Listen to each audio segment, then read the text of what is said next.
Hello friends, एक बार फिर से स्वागत है आप सब लोगों का मेरे यूट्यूब चैनल में। आज हम लोग पढ़ने वाले हैं 10th क्लास इंग्लिश का चैप्टर नंबर 2 और इसका नाम है Nelson Mandela long walk to freedom.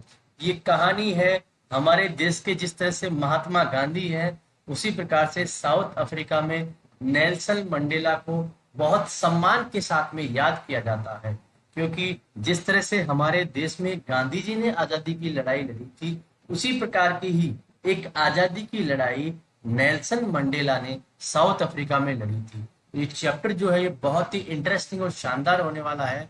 इसमें हम लोग जानने वाले हैं किस प्रकार से एक व्यक्ति ने एक बढ़िया सोच को लेकर अपने देश के लोगों को आजाद करवा दिया। चलो करते हैं इस शानदार वीडियो की शुरुआत। चैप्टर को शुरू करने से पहले मैं आपको बताना चाहूंगा, यहाँ पे चैप्टर में एक वर्ड काम में लिया गया है, अपाथाइड। अपाथाइड का मतलब है एक ऐसा पॉलिटिकल सिस्टम जिसमें जाति, वर्ण या रंग के हिसाब से लोगों में भेदभाव किया जाता है। तो साउथ अफ्रीका के अंदर लोगों में गोरे और काले लोगों के बीच में भेदभाव किया जाता था। गोरे लोग हैं वो काले लोगों को बहुत कम आजादी दिया करते थे और उन्हें अपने से बहुत अधिक छोटा समझते थे। ये जो चैप्टर है ये उनकी ऑटोबायोग्राफी का एक एक्सट्रैक्ट है। ऑटोबायोग्राफी का मतलब उन्होंने अपने जीवन पे एक किताब लिखी थी, उससे ये लिया गया एक हिस्सा है। लॉन्ग वॉक टू फ्रीडम में मंडेला एक हिस्टोरिक ओकेजन के बारे में बोलते हैं, एक इनोग्रेशन के बारे में बोलते हैं। ये इनोग्रेशन किस प्रकार का है, किस चीज का है, इसके बारे में देखते हैं। यहाँ पे बीबीसी न्यूज में एक बहुत बड़ी न्यूज 10th में 1994 को आई थी। इसका टाइटल था Mandela become south Africa's first black president. इसका मतलब मंडेला जो है वो साउथ अफ्रीका के पहले काले प्रेसिडेंट बने। इससे पहले काले लोगों को वहां पे प्रेसिडेंट चुने जाने का किसी प्रकार का अधिकार नहीं दिया गया था, लेकिन नेल्सन मंडेला ऐसे व्यक्ति हैं जो साउथ अफ्रीका के पहले काले प्रेसिडेंट बने। और इससे पहले 3 सेंचुरीज तक व्हाइट लोगों ने वहां पे राज किया था। मंडेला की जो अफ्रीकन नेशनल कांग्रेस पार्टी है, उन्होंने वहां पे जो इलेक्शंस हुए थे उनमें से 400 सीटों में से 252 सीटों पे जीत प्राप्त की थी और उसके बाद में वो अपनी गवर्नमेंट को फॉर्म कर रहे थे। इस इनॉग्रेशन सेरेमनी जो कि union building amphi theatre Pretoria में है वहां पे हो रही थी, उसमें लगभग 140 कंट्रीज के बहुत ही बड़े बड़े पॉलिटिशियंस और बहुत बड़े बड़े रेस्पेक्टेड लोग हैं वो भाग ले रहे थे। उस समय नेल्सन मंडेला ने लोगों को एड्रेस करते हुए कहा था कि दोबारा कभी भी इस ब्यूटीफुल लैंड के ऊपर कोई भी व्यक्ति किसी दूसरे व्यक्ति को किसी प्रकार से सप्रेस नहीं करेगा, दमन नहीं करेगा, दबाएगा नहीं। इस शानदार समारोह में साउथ अफ्रीका के महिलाएं, पुरुष और बच्चे जो हैं वो लाखों की संख्या में इकट्ठे हुए और वो नाचते गाते हुए इस उत्सव का आनंद ले रहे थे, जहां पे ये जो धार्मिक भेदभाव है उन्हें पूरी तरह से खत्म कर दिया गया था। 10th मई का दिन एक नई सुबह लेके आया था। नेल्सन मंडेला कहते हैं, पिछले कुछ दिनों से मैं चारों तरफ से विश्व के बड़े बड़े लीडर्स और सम्मानीय व्यक्तियों से घिरा हुआ था, क्योंकि यहाँ एक बहुत बड़ा इनोग्रेशन होने वाला था। और ये इनोग्रेशन जो है वो क्या था, साउथ अफ्रीकन सोइल के ऊपर इंटरनेशनल लीडर्स इकट्ठे हुए हैं और ये जो गवर्नमेंट जो फॉर्म होने जा रही है उसका ये इनोग्रेशन था। ये जो शानदार सेरेमनी है वो बहुत ही प्यारे सैंडस्टोन एम्पी थिएटर के अंदर, जो कि प्रिटोरिया की यूनियन बिल्डिंग में है, वहां पे होने जा रही थी। कई डिकेड्स के लिए यहाँ पे व्हाइट सुप्रीमेसी चलती आई। व्हाइट सुप्रीमेसी का मतलब है यहाँ पे व्हाइट लोगों का जो राज है वो चलता आया, लेकिन यहाँ पे अब रंग बिरंगे कलर हमें देखने को मिल सकते हैं। यहाँ पे किसी प्रकार की अब भेदभाव की पॉलिसी नहीं रही है और यहाँ पे साउथ अफ्रीका की पहली डेमोक्रेटिक और नॉन रेशियल गवर्नमेंट। डेमोक्रेटिक का मतलब जिसमें लोकतंत्र होता है और नॉन रेशियल का मतलब होता है जिसमें किसी विशेष जाति को कोई विशेष दर्जा नहीं दिया जाता है, वो गवर्नमेंट यहाँ बनने वाली है।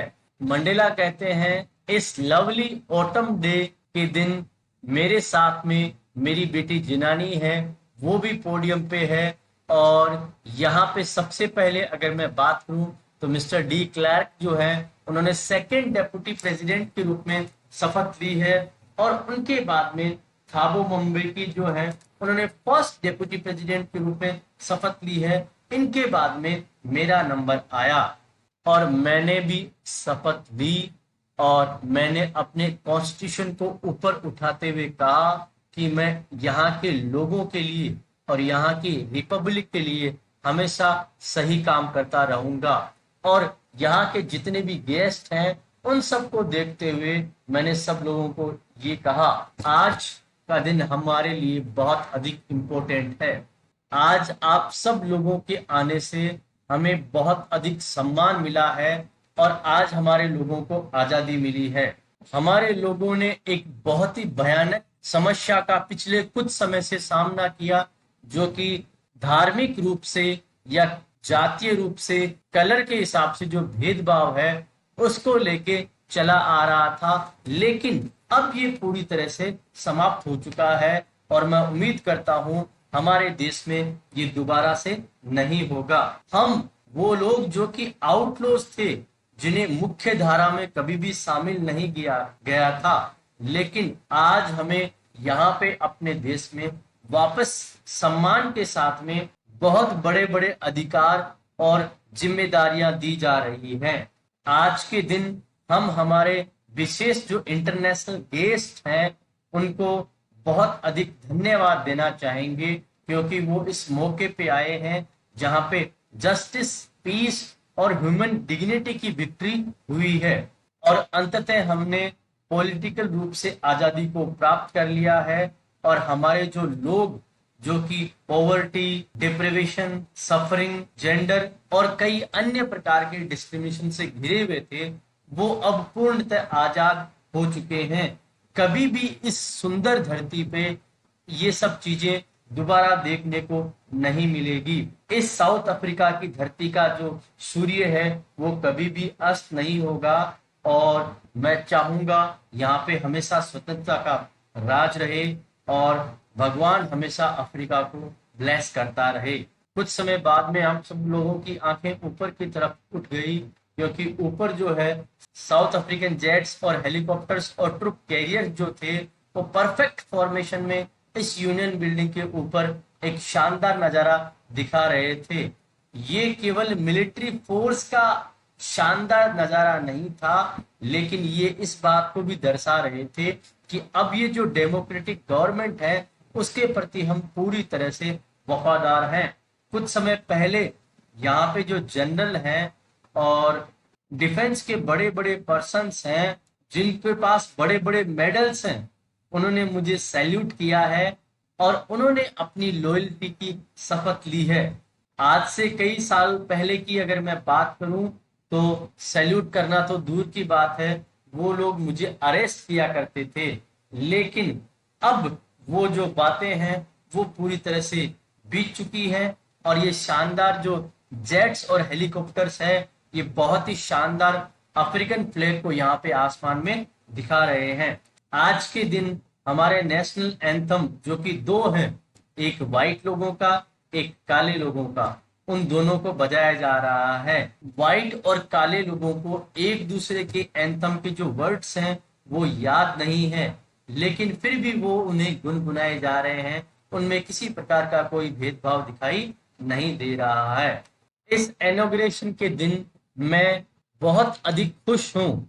20th सेंचुरी के फर्स्ट डिकेड में एंग्लो बोअर वार जो था उसके कुछ समय बाद में और मेरे जन्म से कुछ समय पहले व्हाइट स्किन जो पीपल हैं उन्होंने अपने डिफरेंसेस को मिटा लिया और उन्होंने रेशियल डोमिनेशन का एक ऐसा सिस्टम खड़ा कर लिया जिसमें डार्क स्किन के लोगों के साथ में वो अपनी धरती पे भेदभाव करने लगे थे। उन्होंने बहुत ही खतरनाक अमानवीय कार्य किए, लेकिन अब 20th सेंचुरी के लास्ट डिकेड में जब मैं भी मेरे 8th डिकेड में पहुंच गया हूं, ये सिस्टम जो है पूरी तरह से पलट चुका है और एक ऐसा सिस्टम हमारे सामने आ चुका है जहां पे हमारे राइट्स, हमारी फ्रीडम, हमारे पीपल पूरी तरह से आजाद हैं, चाहे उनकी स्किन का कलर कुछ भी हो। आज के दिन को प्राप्त करने के लिए हमारे हजारों लोगों ने अपना बलिदान दिया है और जिन लोगों ने अपना बलिदान दिया है उनकी तकलीफ और उनके साहस को नाप पाना बहुत मुश्किल है। आज के दिन मैं सोचता हूं मैं कुछ नहीं हूं, मैं केवल उन सब लोगों का सम हूं। मैं उन सब लोगों के कारण ही आज यहाँ पहुंच पाया हूं। अगर वो सारे लोग नहीं होते तो मैं भी आज यहाँ नहीं पहुंच पाता। आज मैं इन सब लोगों के अंदर वो अफ्रीका के जो महान लीडर्स हैं उनको देखता हूं।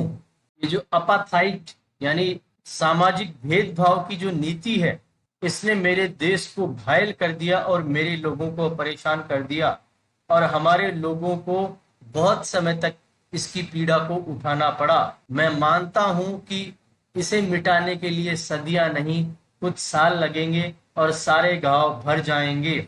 लेकिन इसी के साथ साथ में इन सब चीजों के कारण से हमारे यहाँ पे शानदार Oliver Tambo, Walter Sisulu, chief Luthuli, Yusuf Dadoo, Bram Fischer, Robert Sobukwe ऐसे महान लीडर्स पैदा हुए हैं जिनमें एक्स्ट्रा ऑर्डिनरी करेज, विजडम और जेनेरोसिटी थी।